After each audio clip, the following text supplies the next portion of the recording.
Ara encetem este informatiu parlant-los de la protesta a favor d'unes pensions dignes celebrada a Sueca divendres passat. Desenes de jubilats i pensionistes participaren en la convocatòria.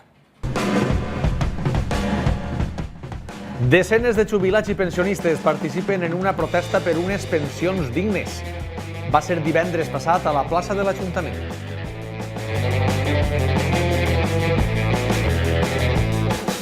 Més d'un centenar de persones, segons fonts municipals, es concentraren divendres passat en la plaça de l'Ajuntament per reivindicar unes pensions dignes.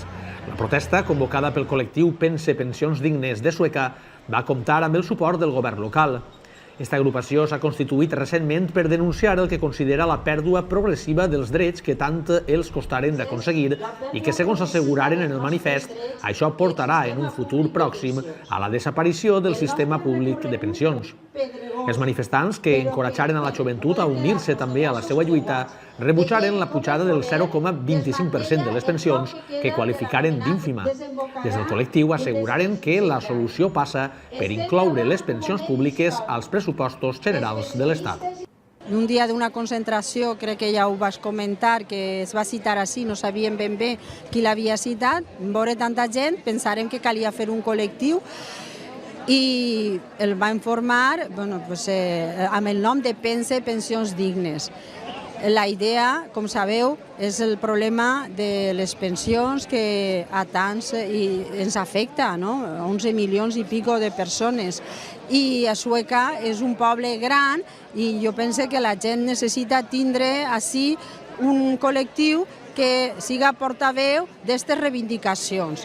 No podem consentir que ja portem com 5 anys i un any de congelació del que és les pensions amb un 0,25% i això és sine die, o sigui, pel que diu el govern, la cosa pot continuar així mentre la Seguretat Social no tinga beneficis, la qual cosa difícil perquè tenint en compte la taxa d'atur que encara és alta, després els treballs de la gent jove en precari amb uns sous realment baixets, no poden mai compensar els ingressos, les despeses del que suposa la Seguretat Social. Ara, a més, no sols això, sinó que volen aplicar la fórmula de factor de sostenibilitat, que aleshores va en funció una fórmula en funció dels anys de vida i aleshores la gent anirà cobrant a poc menys diners. O sigui, d'ací uns quants anys, una persona que actualment es jubile amb una pensió de 1.000 euros acabarà amb l'IPC que anirà pagant-se i la fórmula acabarà cobrant 700 euros. Això no és admissible i per això hem decidit eixir al carrer.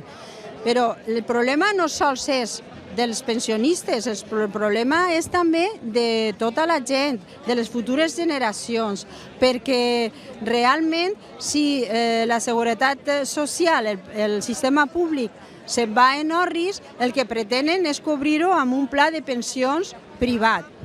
Qui és el jove que pot anar pagant un pla de pensions privat?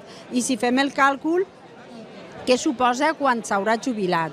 Per això volem que tota la gent jove i tota la societat en general es sume a les reivindicacions, no sols a la concentració d'avui, que estaria molt bé, sinó també del dia 22 a València. A la protesta van acudir iaioflautas de València, membres també de la Coordinadora Estatal en Defensa de les Pensions Públiques, així com l'alcaldessa de Sueca, Raquel Tamarit, regidors i regidores del govern municipal i el diputat al Congrés, Joan Baldoví. I abunda la gent jove.